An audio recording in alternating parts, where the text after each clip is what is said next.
इस वीडियो में हम डिस्कस करेंगे नेचर ऑफ द लैंग्वेज, जिसमें हम डिटेल में देखेंगे जो लैंग्वेजेस होती हैं वो सिस्टमैटिक भी होती हैं, सिंबॉलिक भी होती हैं और सोशल भी होती हैं। सेकंड लैंग्वेज एक्विजिशन के कॉन्टेक्स्ट में बहुत सारे ऐसे एस्पेक्ट्स हैं और ऐसे फीचर्स हैं जो कि सेकंड लैंग्वेज लर्निंग के प्रोसेस में इन्वॉल्व होते हैं और नेचर ऑफ लैंग्वेज को डिफाइन करते हैं। सो नेचर ऑफ लैंग्वेज को अगर हम आसानी से समझना चाहें तो बेसिकली ये है कि what is inside the language और what does a language offer to the speaker. Language में है क्या, या हम लैंग्वेज को किन किन मकासद के लिए इस्तेमाल कर सकते हैं। तो इसकी जो बुनियादी और फंडामेंटल कैरेक्टरिस्टिक्स हैं उनमें सबसे पहले है कॉम्प्लेक्सिटी। फंडामेंटली और इनहेरेंटली लैंग्वेज कॉम्प्लेक्स होती है। इसके अंदर कॉम्बिनेशन ऑफ साउंड्स होता है, ग्रामर होती है, वोकैबुलरी और कल्चरल डिटेल्स होती हैं और कल्चरल शेड्स और नुएंसेस होती हैं। तो इसको हम इस तरह समझ सकते हैं कि जो भी सेकंड लैंग्वेज लर्नर है उसको मुख्तलिफ किस्म के मसाइल का सामना करना पड़ सकता है लैंग्वेज की कॉम्प्लेक्सिटी की वजह से, उसके मुश्किल होने की वजह से। उसको समझने के लिए और उसमें जो लिंग्विस्टिक एलिमेंट हैं मुख्तलिफ किस्म के,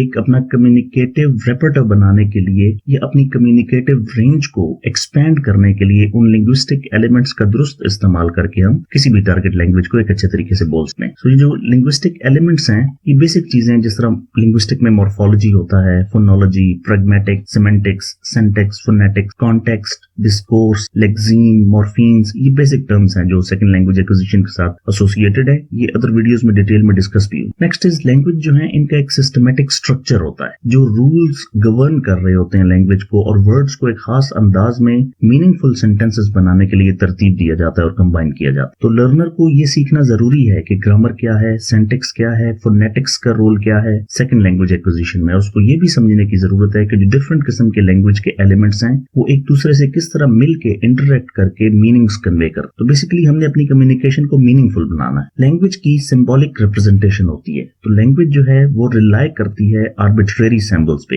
random symbols. Arbitrary means symbols. Urdu alphabet के अपने सिंबल्स हैं, इंग्लिश अल्फाबेट के अपने सिंबल्स हैं, चाइनीज अल्फाबेट के अपने सिंबल्स हैं। सो ये जो वर्ड्स और साउंड्स होती हैं ये लैंग्वेज में आर्बिट्रेरी हैं, डिफरेंट हैं। तो इनको स्पेसिफिक मीनिंग और स्पेसिफिक कॉन्सेप्ट को रिप्रेजेंट करने के लिए हमें एक खास अंदाज और एक खास तरतीब में सिंबॉलिकली रिप्रेजेंट करना पड़ा। सो रिटन का सिंबल और है, स्पोकन का सिंबल और है। सेकंड लैंग्वेज एक्विजिशन के जो लर्नर्स हैं वो न्यू सिंबल्स को टारगेट लैंग्वेज में एसोसिएट करते हैं और उनके कोरिस्पोंडिंग मीनिंग्स ढूंढने की कोशिश करते हैं। और ये जो आर्बिट्रेरी नेचर है लैंग्वेज की उसको समझते हैं और अपनी जो लिंग्विस्टिक रिप्रेजेंटेशन है उसको इंप्रूव करते हैं। Social and cultural embeddedness. So language बहुत ज्यादा डीपली जुड़ी होती है, कनेक्टेड होती है सोशल और कल्चरल कॉन्टेक्स्ट के साथ, और ये वैल्यूज को रिफ्लेक्ट करती है, नॉर्म्स को रिफ्लेक्ट करती है और एक कम्युनिटी की प्रैक्टिसेस को रिफ्लेक्ट करती है। सो सेकंड लैंग्वेज एक्विजिशन जो है इसमें हमें लिंग्विस्टिक के स्ट्रक्चर्स को तो मास्टर करना ही करना है, लेकिन हमें ये भी समझना है कि किसी कल्चर के अंदर या किसी एक खास सोशल एस्पेक्ट के अंदर सेकंड लैंग्वेज की कम्युनिकेशन में हमने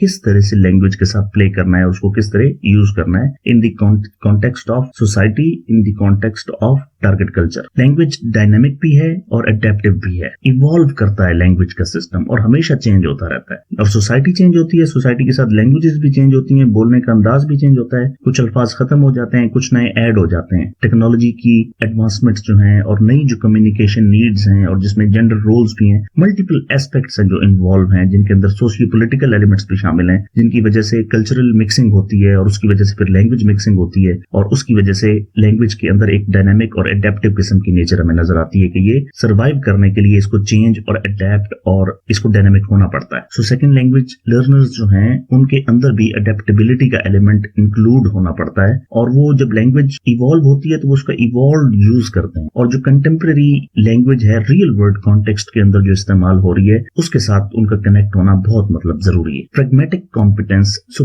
एक अप्रोप्रिएट यूज ऑफ लैंग्वेज जो है डिफरेंट किस्म के सोशल कॉन्टेक्स्ट में, और उसके अंदर जो हमें पोलाइटनेस का, फॉर्मेलिटी का और सिचुएशनल अप्रोप्रिएटनेस का एक ख्याल रखना पड़ता है कि कौन सी बात कहां पे कहना मुनासिब है और किस बात को कहां पे नहीं कहना चाहिए। सो ये जो एक प्रैग्मेटिक कॉम्पिटेंस के प्रैक्टिकली हमने लैंग्वेज को किस तरह इस्तेमाल करना है। सो लर्नर्स जो हैं उनको प्रैग्मेटिक कॉम्पिटेंस भी सोशल इंटरेक्शंस के अंदर इफेक्टिवली नेविगेट करनी पड़ती है, स्पेशली सेकंड लैंग्वेज के लिए। और उन्हें ये समझने की जरूरत है कि कौन से एक्सप्रेशंस जो हैं, सर्टेन एक्सप्रेशंस, उनको हमने अडेप्ट करना है, कौन से ऐसे हैं जिनको हमने अवॉइड करना है, और कौन सा स्पेसिफिक कम्युनिकेशन स्टाइल है जिसमें मैं टारगेट लैंग्वेज में अपना मैसेज, अपनी बात अच्छे तरीके से पहुंचा सकूं। इंडिविजुअल वेरिएशंस या इंडिविजुअल डिफरेंसेस ये हर चीज में ही कॉमन है और होते हैं। सो लैंग्वेज प्रोफिशिएंसी जो है वो सबके लिए बराबर नहीं हो सकती। कुछ लोग जल्दी सीखते हैं, कुछ लोग देर से सीखते हैं, कुछ लोग सीख भी नहीं पाते। सो बहुत से फैक्टर्स ऐसे हैं, जैसे कि उम्र हो सकती है, एज, मोटिवेशन, कितना कोई मोटिवेटेड है उस लैंग्वेज को सीखने के लिए, प्रायर लैंग्वेज एक्सपोजर, उस लैंग्वेज के बारे में कोई इंसान पहले कितना जानता है, और उसकी खुद की कॉग्निटिव एबिलिटीज क्या है, इल्मी सलाहियतें, ज़हनी सलाहियतें कितनी है, शऊरी सलाहियतें कितनी है। सो सेकंड लैंग्वेज एक्विजिशन जो है एक बहुत यूनिक जर्नी है हर लर्नर के लिए, और उसमें एजुकेटर्स जो हैं उनको बहुत ज्यादा ये कंसिडर करना पड़ता है कि इंडिविजुअल डिफरेंसेस को हमने कंसिडर करते हुए अपनी अप्रोचेस और अपनी strategies toward second language acquisition अपने स्टूडेंट्स के लिए सिलेक्ट करनी है, ताकि उनकी प्रोडक्टिविटी और उनकी लैंग्वेज लर्निंग ईजी हो। ये एक कंटिन्यूअस प्रोसेस है। So language acquisition continuous process है और बियॉन्ड फॉर्मल इंस्ट्रक्शन एक्सटेंड करता है। ऐसा नहीं कि हमने क्लासरूम में बैठ के सीखना है, तो उसके लिए आपको एक्सपोज होना पड़ेगा एनवायरनमेंट में, खुद को इन्वॉल्व करना पड़ेगा डिस्कशंस में, डायलॉग में, लैंग्वेज को प्रैक्टिस करना पड़ेगा और रियल वर्ल्ड में उसको यूज करना पड़ेगा। तब जाके आप एक इफेक्टिव लैंग्वेज एक्विजिशन के प्रोसेस से गुजरेंगे। और जितना आपका एक्सपोजर ज्यादा होगा टुवर्ड्स लैंग्वेज, और जितनी आपको प्रैक्टिस की अपॉर्चुनिटीज मिलेंगी, और जितना विलिंगली और मोटिवेशन के साथ आप एंगेज होंगे डिफरेंट किस्म के कॉन्टेक्स्ट में लैंग्वेज लर्निंग में, उतने रिजल्ट्स ज्यादा होंगे। सो हमें ये समझने की जरूरत है कि जो नेचर ऑफ लैंग्वेज है in the context of second language acquisition, ये बहुत क्रूशियल है लर्नर्स के लिए भी, लेकिन उससे ज्यादा क्रूशियल है एजुकेटर्स के लिए और रिसर्चर्स के लिए कि वो इफेक्टिव स्ट्रेटजीज बनाएं, टीचिंग मेथड्स बनाएं, सपोर्टिंग लर्निंग एनवायरनमेंट जो है वो क्रिएट करें, उसके अंदर फैसिलिटेशन का एलिमेंट लाएं और एक बहुत सक्सेसफुल किस्म की इंटीग्रेशन करें सेकंड लैंग्वेज की, और जिसके अंदर कम्युनिकेटिव रेपर्टा जो है और रेंज जो है किसी भी लर्नर की वो बढ़े। Now we discuss in detail that languages are systematic. So first we go with the example that grammar and sentence. Grammars basically rules होते हैं किसी भी लैंग्वेज के, और सेंटेंस जो है उसको हम कंपोजिशन या अरेंजमेंट से ले सकते हैं, sentence structure, word order. Urdu का अपना सेट ऑफ ग्रामेटिकल रूल्स और उसके अपने सेंटेंस स्ट्रक्चर्स, जिसकी एक सादा सी एग्जांपल जो हम बार बार देते हैं वो ये है कि उर्दू में सब्जेक्ट, वर्ब, ऑब्जेक्ट जो है उसका जो वर्ड ऑर्डर है, उर्दू का अपना सेट ऑफ रूल्स है, ग्रामर है और सेंटेंस स्ट्रक्चर है। जिसकी एक सादा सी एग्जांपल ये है कि उर्दू में जो भी सेंटेंस बोला जाता है या लिखा जाता है तो उसका जो कॉम्बिनेशन या वर्ड ऑर्डर बनता है वो सब्जेक्ट, ऑब्जेक्ट, वर्ब बनता है। जिसके अगर हम एक एग्जांपल से समझने की कोशिश करें तो मैं कहूंगा जी मैं किताब पढ़ रहा हूं, मैं सब्जेक्ट, किताब, ऑब्जेक्ट। जबकि इंग्लिश के अंदर ऐसा नहीं है। इंग्लिश में SOV एक्चुअली SVO होता है, सब्जेक्ट, वर्ब, ऑब्जेक्ट। तो फिर कहते हैं इसमें वर्ब कंजुगेशन के, आर्टिकल्स के और प्लूरल्स के भी रूल्स डिफरेंट है। उर्दू में आर्टिकल्स होते ही नहीं है, ए एंड द उसका यूज ही नहीं है उर्दू में। और वर्ब कंजुगेशन जो है ये भी उर्दू लैंग्वेज के लिए इंग्लिश और उर्दू में फर्क है। तो अभी जो मैं कह रहा था मैं किताब पढ़ रहा हूं, जब इसको हम इंग्लिश में लेके जाएंगे तो हम पहले वर्ब को लेके आ जाएंगे। आई रीड, मैं, I subject, read verb. So sentence जो बनेगा उर्दू में मैं किताब पढ़ रहा हूं, इंग्लिश में वो होगा I am reading a book. So book जो कि इमीडिएटली आफ्टर द सब्जेक्ट आया था वो अभी एंड ऑफ द सेंटेंस में चला गया। Phonetics and pronunciation. उर्दू का अपना सेट ऑफ फोनेटिक्स है और साउंड्स हैं और इसके अपने प्रोनाउंसिएशन रूल्स हैं। टोटल उर्दू में 48 फोनीम सेगमेंट्स, जिनमें से 36 जो हैं वो कॉन्सोनेंट्स हैं और 2 सेमी वॉवल हैं और 8 जो हैं वो वॉल्स हैं। इनमें 2 डिप्थोंग्स भी हैं। ये walls, consonants, diphthongs, semi walls ये अलग से एक ऑडियो में डिस्कस हुए हैं। जबकि इंग्लिश में 44 साउंड्स हैं, फोनीम्स हैं, जिनमें 20 वॉल साउंड्स हैं और 24 कॉन्सोनेंट साउंड। इसमें मजीद डिस्ट्रीब्यूशन में जाएं तो 7 शॉर्ट वॉल्स हैं और ये एक अलग से डिटेल है। इंग्लिश की जो सेट ऑफ फोनेटिक साउंड्स है और प्रोनाउंसिएशन रूल्स हैं वो उर्दू से डिफरेंट है। और कुछ साउंड्स ऐसी हैं इंग्लिश की जो हो सकता है उर्दू में हो ही ना हो, और इसी तरह वाइस वर्सा कुछ उर्दू में ऐसी हैं जो कि इंग्लिश में ना हो। तो इसको हम एक एग्जांपल से समझने की कोशिश करते हैं। जो एक पा साउंड है और एक बा साउंड है इंग्लिश में, ये एक डायरेक्टली इक्विवेलेंट नहीं है उर्दू का। तो हमें अगर ये फोनेटिक सिस्टम के डिफरेंसेस को समझना है किसी भी दो लैंग्वेज के दरमियान, तो हमें ये जो फोनेटिक्स का सिस्टम है उसको थोड़ा सा मास्टर करना पड़ेगा। और ये जो भी हमने बात की पा और बा साउंड की, तो ये दोनों लिप्स से प्रोड्यूस होती हैं और इनमें एस्पायरेशन जो है उसका एलिमेंट इन्वॉल्व है जब हम वॉइस को प्रोनाउंस कर। सो जो पा साउंड है इंग्लिश में वो वॉइसलेस है, जबकि जो ब साउंड है वो वॉइस्ड है। अब ये वॉइसलेस क्या होता है, वॉइस क्या होता है, ये एक अलग से कॉन्सेप्ट है जो एक अलग वीडियो में डिस्कस। तो इसको हम थोड़ा डिटेल में अगर समझे, जो प साउंड है इसमें हमारे वोकल कॉर्ड्स जो हैं वो वाइब्रेट नहीं करते। जबकि हम प साउंड प्रोड्यूस कर रहे होते हैं तो वोकल कॉर्ड्स वाइब्रेट नहीं करते, लेकिन जब हम ब साउंड प्रोड्यूस करते हैं और रिलीज करते हैं एयर अपने मुंह से, तो उसमें वोकल कॉर्ड्स जो हैं वो वाइब्रेट होते हैं और एक्टिवेट होते हैं, और साउंड जो प्रोड्यूस होती है वो वॉइस्ड होती है, फील हो। Next is vocabulary and semantic. Urdu का वोकैबुलरी का और सिमेंटिक का अपना एक सेट है, जबकि उसका अपना एक कल्चरल और एक कंटेक्चुअल बैकग्राउंड भी है और उसके मीनिंग्स भी हैं। इंग्लिश में एक डिफरेंट लैंग्वेज है चूंकि इंग्लिश, तो उसकी जो इंट्रिकेसीज हैं या उसकी जो शेड्स हैं और उसकी वोकैबुलरी की टोन्स जो है वो डिफरेंट है। सो कुछ कॉन्सेप्ट्स ऐसे होते हैं जिनका हमें डायरेक्ट इक्विवेलेंट नहीं मिलता इंग्लिश, और कुछ इंग्लिश के वर्ड्स ऐसे हैं जिनका हमें उर्दू में डायरेक्ट इक्विवेलेंट नहीं मिलता। जैसे कि हम एक लफ्ज यूज करते हैं जलेबी, सो जलेबी अंग्रेज नहीं बनाते तो इसलिए उधर लफ्ज नहीं है। अभी जिस तरह एक लफ्ज है पकोड़े, तो पकोड़े का फ्रिटर्स इंग्लिश में कहते हैं, लेकिन चूंकि वो पकोड़े उस तरह नहीं बनाते तो बस एक फ्रिटर हमने इक्विवेलेंट ढूंढा हुआ है। इसी तरह एक लफ्ज है गैरत, तो वो उनमें गैरत है ही नहीं, मतलब उस तरह से जिस तरह के हम एक गैरत का कॉन्सेप्ट लेते हैं एक फैमिली बैकग्राउंड के अंदर, तो उनके लिए वो गैरत का जो एक लफ्ज है वो हमें शायद उसमें ना मिले ना। तो इसी तरह एक तकदीर का जो एलिमेंट है, तो हम तकदीर कहते हैं, ये बहुत डीप, बड़ा गहरा और बड़ा मीनिंगफुल वर्ड है, लेकिन उसके लिए इंग्लिश में अपोजिट हम फेट यूज कर लेते हैं, डेस्टिनी यूज कर लेते हैं, फॉर्चून यूज कर लेते हैं। सो हमें ये वोकैबुलरी और सिमेंटिक्स का भी एक डिफरेंट नजर आता है इन दी पर्सपेक्टिव ऑफ जब हम डिस्कस करते हैं कि languages are systematic. Next is pragmatic and cultural context. So Urdu speakers जो हैं उनका कल्चरल कॉन्टेक्स्ट और उनकी प्रैग्मेटिक ऑफ लैंग्वेज यानी कि practical use of the language English से डिफरेंट है, क्योंकि इंग्लिश का उनकी कल्चरल प्रेफरेंसेस और उनकी जो practical use of the language है, और उसमें हम मिसाल के तौर पे कर लें तो understanding of the idiomatic phrases और जो उनकी कल्चरल शेड्स हैं जो कि इंटीग्रल पार्ट हैं लैंग्वेज एक्विजिशन का, वो उर्दू से और हमारे कल्चरल कॉन्टेक्स्ट से बिल्कुल डिफरेंट है। सो इसको हम एग्जाम्पल के तौर पे लेते हैं कि फॉर एग्जाम्पल हम गुस्से में किसी को कहते हैं कि मैं तेरी टांग तोड़ दूंगा, मैं तेरी टंगा पान देंगा, तो इसको जब हम इंग्लिश में लेंगे तो इंग्लिश में हम इसके लिए उसका उल्टा है, break a leg. So break a leg English में जब प्रैक्टिकली यूज होता है तो इसका मतलब होता है to wish someone good luck. तो हम मतलब उसको गुस्से के इजहार में ले रहे हैं और वो उसको इस तरह ले रहे हैं कि मतलब कि as a gesture of goodwill. For example English context के अंदर अगर कोई बंदा जॉब के लिए इंटरव्यू देने जा रहा है तो उसका कोई दोस्त उसको कह सकता है कि go and break a leg, means के he is actually wishing him luck. जिस तरह कहते हैं ना विश यू गॉड स्पीड, तो वो भी गुड लक के तौर पे यूज हो रहा होता है, लेकिन हमें अगर उर्दू में ट्रांसलेट करें तो अल्लाह की रफ्तार, तो वो मतलब एक बिल्कुल डिफरेंट मामला हो जाएगा। एक और एग्जांपल है उर्दू की एक इडियोमेटिक फ्रेज है जिसको कहते हैं आंख का अंधा नाम नैना। नजर आता नहीं है और नाम रखा हुआ है नैना, तो इंग्लिश में ये आएगा the blind in one eye is the one eyed king, अंधों में काना राजा। ये उस मतलब इन थोड़ा सा डिफरेंस आता है और बाजू का तो बिल्कुल ही डिफरेंस आता है। तो बिल्कुल हम समराइज करें अगर कि लैंग्वेजेस आर सिस्टमैटिक, सो ये सिस्टम जो है लैंग्वेज का वो नेचर ऑफ द लैंग्वेज में बहुत क्रूशियल रोल प्ले करता है। और सेकंड, लैंग्वेज एक्विजिशन में लैंग्वेज के सिस्टमैटिक होने को अंडरस्टैंड करना जरूरी है। उससे हम ग्रामर को, फोनेटिक्स को, वोकैबुलरी को, कल्चरल कॉन्टेक्स्ट को और सिस्टमैटिकली जितनी भी चीजें इन्वॉल्व हैं effective acquisition of second language, वो इस पूरे सिस्टम को इजी कर देंगी और उर्दू स्पीकर्स को इंग्लिश अपने कॉन्टेक्स्ट में समझने में आसानी होगी। Next is languages are symbolic. So जो कॉन्सेप्ट है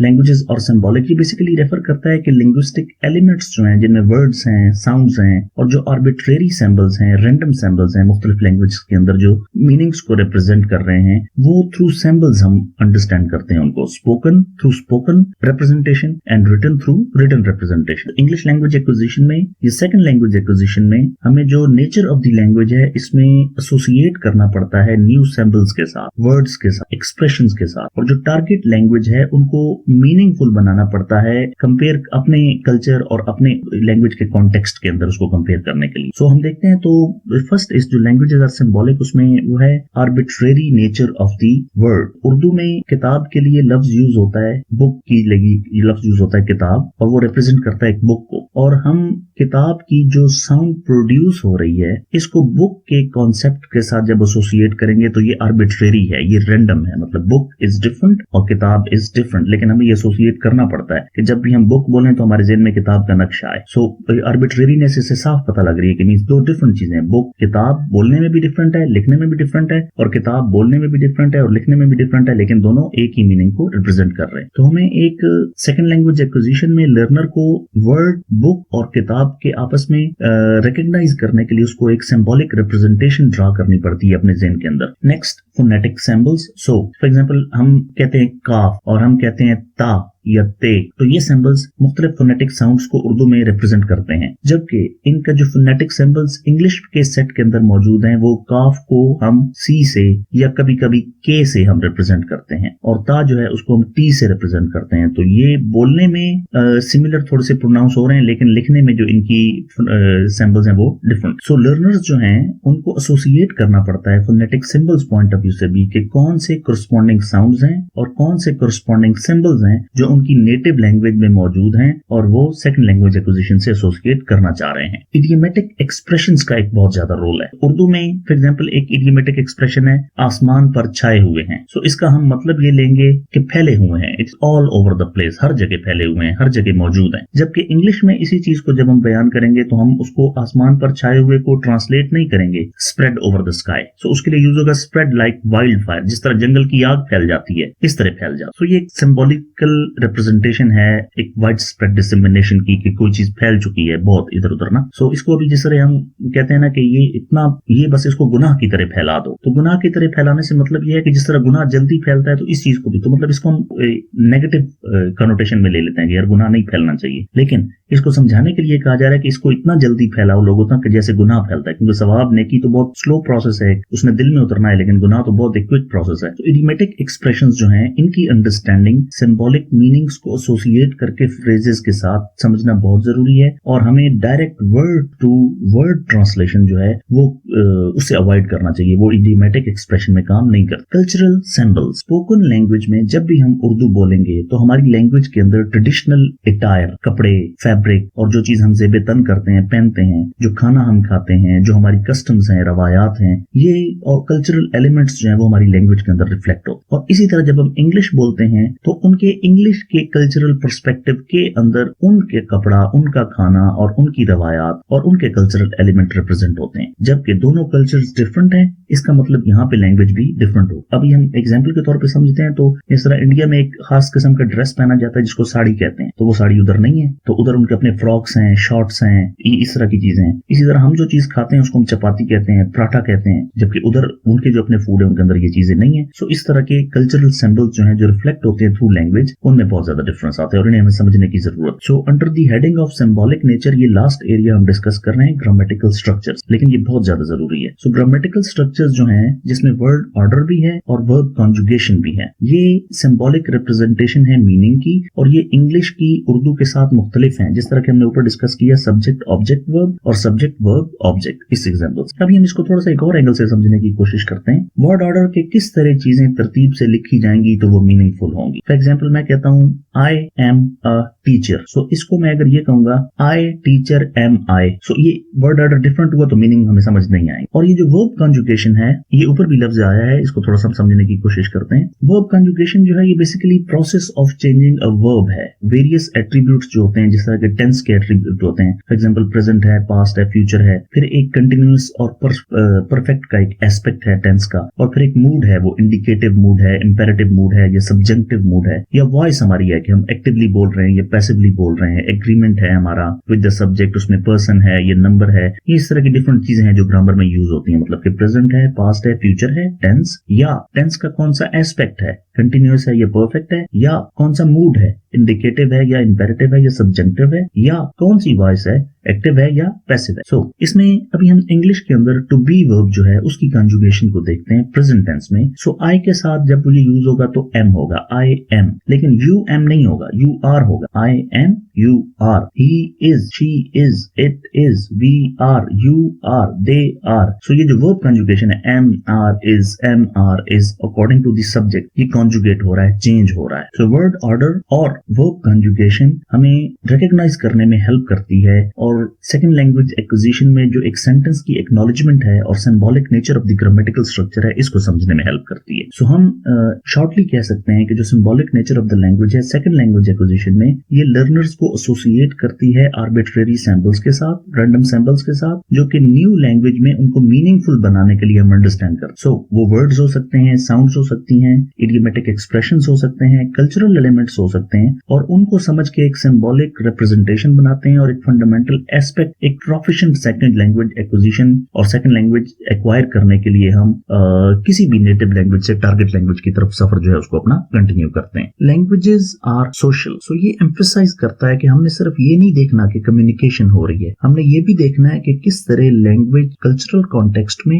और सोशल इंटरेक्शन में किस तरह बुनी हुई है, किस तरह डीपली इमर्स्ड है, इंटरवाइंड है। तो इस कॉन्टेक्स्ट में अगर हम सेकंड लैंग्वेज एक्विजिशन को देखें तो हमें social nature of the language को भी समझना जरूरी है, जो कि बहुत क्रूशियल है। और रियल वर्ल्ड कम्युनिकेशन के अंदर, सिचुएशंस के अंदर, इंटरेक्शंस के अंदर लैंग्वेज अपना रोल कैसे प्ले करती है, इसको समझने की जरूरत है। इसको हम कन्वर्सेशनल डायनामिक्स में देखते हैं। तो उर्दू स्पीकिंग कम्युनिटीज में जो कन्वर्सेशनल नॉर्म्स हैं, टर्न टेकिंग है कि एक बंदा बात कर रहा है फिर दूसरा बंदा बात कर रहा है, बारी देते हैं हम एक दूसरे को, पोलाइटनेस की जो स्ट्रेटजीज हैं वो लैंग्वेज यूज के अंदर बहुत ज्यादा इंग्रेन्ड हैं, छुपी हुई हैं, बसी हुई हैं, बहुत डीप सीटेड है ये वाला एलिमेंट, स्पेशली जिस तरह हम बड़ों का ख्याल रखते हैं, छोटों का ख्याल रखते हैं। सो इंग्लिश की जो कन्वर्सेशनल डायनामिक्स हैं वो डिफरेंट, उसका जो पोलाइटनेस का एलिमेंट है, एक्सप्रेशन ऑफ एग्रीमेंट है, डिसएग्रीमेंट है, और जो कन्वर्सेशनल फिलर्स हैं वो डिफरेंट है। फॉर एग्जांपल जो सोशल डायनामिक्स हैं इंग्लिश की, उसकी कन्वर्सेशन में जो प्लीज और थैंक यू का एलिमेंट है, इसको एक अप्रोप्रिएट डिस्कशन में पार्टिसिपेशन के लिए लाजमी समझा जाता है। सो इसी तरह उर्दू के लिए ये चीजें डिफरेंट हैं। उर्दू में जिस तरह हम आप, जनाब, मोहतरम, बराए मेहरबानी, गुजारिश होगी, इस तरह के अल्फाज यूज कर रहे होते हैं। So cultural references, Urdu language में cultural references, idioms, expressions, values, traditions, Urdu speaking communities की रिप्रेजेंटेशन बसी हुई है, एम्बेडेड है। और इसी तरह जो इंग्लिश है उसका अपना एक सेट ऑफ कल्चरल रेफरेंसेस है, उसके अपने इडियम्स हैं, उसके अपने एक्सप्रेशंस हैं, जो कि उर्दू से डिफरेंट है। सो लिटरल मीनिंग जो है वर्ड्स का, उनको अंडरस्टैंड करने के लिए हमें जो कल्चरल कॉनोटेशंस होती हैं उनको समझने की जरूरत है। अब जिस तरह ये कहते हैं जी रेनिंग कैट्स एंड डॉग, ये बहुत ज्यादा यूज होता है ये सेंटेंस, मूसलाधार बारिश हो रही है। सो मूसलाधार बारिश हो रही है तो मतलब कि कुत्ते और बिल्लियां बरस रहे हैं आसमान से, तो उर्दू में ये चीज नहीं समझ आती, रेनिंग कैट्स एंड डॉग। सो इसका एक बैकग्राउंड पर्सपेक्टिव है कि ये क्विकली मैं आपको बताता हूँ। इडियम्स भी जब बनते हैं तो उनके पीछे वजूहात होती हैं। बेसिकली इंग्लैंड में पेट्स के रखने का रवाज बहुत ज्यादा था, तो किसी एक दिन कोई तूफानी सूरत हाल बनी और जल्दी में लोगों ने दरवाजे बंद किए और कुछ कुत्ते और बिल्लियां बाहर रह गए। ये ढेर सारे कुत्ते और बिल्लियां लोगों के बाहर रह गए। तो इतनी तूफानी बारिश हुई जिसमें ज़ालाबारी भी हुई,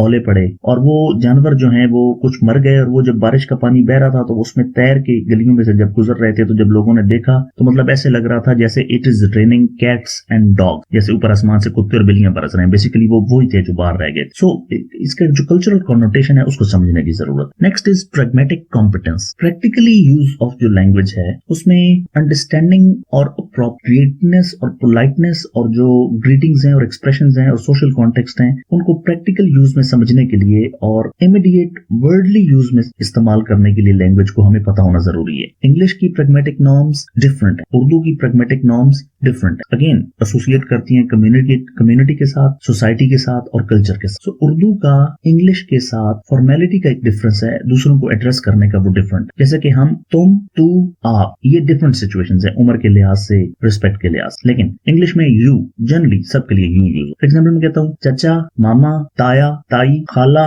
खालू, फूफा, ये हमारे ढेर सारे अल्फाज हैं। लेकिन इंग्लिश में अंकल और आंट जनरलाइज कर देते हैं हम सबके लिए। So social register and formality, Urdu के डिफरेंट रजिस्टर्स हैं और उनकी डिफरेंट लेवल ऑफ फॉर्मेलिटी है जो कि सोशल हायरार्कीज की बेस पे और तल्लुकात के बेस पे इस्तेमाल किए जाते हैं। और इंग्लिश के जो रजिस्टर्स फॉर्मल हैं और जो इनफॉर्मल रजिस्टर्स हैं वो भी लैंग्वेज को अडेप्ट करते हैं सोशल कॉन्टेक्स्ट के अंदर। तो इसको हम थोड़ा डिटेल में समझने की कोशिश करते हैं। उर्दू का जो एक फॉर्मल रजिस्टर है जिसको हम जुबाने उर्दू मुअल्ला कहते हैं, उसकी एक फॉर्मल सेटिंग है ऑफिशियल डॉक्यूमेंट्स में, स्पीचेस में, एकेडमिक राइटिंग में, और वो कॉम्प्लेक्स किस्म की वोकैबुलरी और ग्रामेटिकल स्ट्रक्चर को इन्वॉल्व करता है। फॉर एग्जांपल मैं आपके सामने इक्तबास पढ़ता हूँ। मोहतरम हजरात को इत्तला दी जाती है कि महकमा नफाज़े कानून के तहत आपकी मालूमात की दरखास्त पर अमल दरामद किया गया है। अब ये एक फॉर्मल रजिस्टर है जब आपने किसी से एक पढ़े लिखे, एक ऑफिशियल, एक डॉक्यूमेंटेड अंदाज में बात करनी है, एक एकेडमिक अंदाज में बात करनी। अब जो इसका इनफॉर्मल रजिस्टर है उसको कहते हैं जुबाने उर्दू अम्मा, आम लोगों के लिए आमा। सो एक कैजुअल किस्म का ये है, कन्वर्सेशन है जिसके अंदर फ्रेंड्स, फैमिली और जो आपस में दोस्त हैं, वो एक लोकियल सा एक्सप्रेशन है। सलाम, कैसे हो, कल का काम कैसा रहा, किधर जा रहे हो, किधर से आ रहे हो, इस तरह की बात। अब इंग्लिश में जो फॉर्मल रजिस्टर है वो सिमिलर टू उर्दू है और उसमें भी ऑफिशियल और प्रोफेशनल कॉन्टेक्स्ट को प्रिसाइज लैंग्वेज के इस्तेमाल के साथ एडहेयर किया जाता है और ग्रामेटिकल रूल्स जो हैं उनकी इंपॉर्टेंस है उसमें। So for example, we cordially invite you to attend annual share holders meeting scheduled for the 15th of March at 10 a.m. at our corporate headquarters. So अब ये जो पूरा सेंटेंस मैंने बोला है इसके अंदर एक फॉर्मेलिटी है। So ये रजिस्टर जो है ये फॉर्मल रजिस्टर है। So अब इनफॉर्मल रजिस्टर की तरफ जाते हैं तो उसमें hey, wanna grab some pizza later? So I am free after 7. Come on boy. So means ये जो एक colloquial सा और एक on the go जो हम sentences बोल रहे हैं वो इनफॉर्मल रजिस्टर डिफरेंट हो जाता है। So उर्दू का जो हमारा है ज़बाने उर्दू मुअल्ला आला खास, एक खास और दूसरा ज़बाने उर्दू आमा आम जो हम बोल रहे होते हैं, और इसी तरह इंग्लिश का रजिस्टर डिफरेंट है। Community language practices, Urdu speaking communities जो हैं स्पेसिफिक लैंग्वेज को प्रैक्टिस करती हैं और स्पेसिफिक नॉर्म्स जो हैं उनको ऑब्जर्व करती हैं डिफरेंट किस्म की सोशल सेटिंग्स। इंग्लिश का इसी तरह कम्युनिटी स्पेसिफिक लैंग्वेज प्रैक्टिस जो है डिफरेंट है और लैंग्वेज की एक्सपेक्टेशंस डिफरेंट सोशल कॉन्टेक्स्ट के अंदर उर्दू और इंग्लिश में डिफरेंट हो जाती है। तो इसलिए लैंग्वेज को एकेडमिक सेटिंग में, प्रोफेशनल एनवायरनमेंट में, कैजुअल सोशल गैदरिंग में और इसी तरह लर्निंग के एनवायरनमेंट में जब अप्रोप्रिएटली अप्लाई करना होता है तो उसकी प्रैक्टिस को अंडरस्टैंड करना जरूरी है। तो इसको हम शॉर्टली ऐसे समझ सकते हैं कि जो social nature of the language है सेकंड लैंग्वेज एक्विजिशन में, इसमें सिर्फ हमने ग्रामर को मास्टर नहीं करना, सिर्फ वोकैबुलरी अल्फाज हमने नहीं सीखने, रट्टा नहीं लगा। इसके अंदर हमने एक अवेयरनेस भी डेवलप करनी है जिसमें कल्चरल शेड्स को भी समझना है, सोशल नॉर्म्स को भी समझना है, प्रैग्मेटिक कॉम्पिटेंस, प्रैक्टिकली लैंग्वेज को यूज कैसे करना है और इफेक्टिवली हमने किसी भी कम्युनिटी के अंदर लैंग्वेज को किस तरह नेविगेट करना है और कौन कौन से इंग्लिश और उर्दू या फर्स्ट लैंग्वेज, नेटिव लैंग्वेज और टारगेट लैंग्वेज के अंदर हमें सेकंड लैंग्वेज एक्विजिशन में एलिमेंट्स रिक्वायर्ड हैं उनको भी समझने की जरूरत है। Thank you for listening. Thank you very much.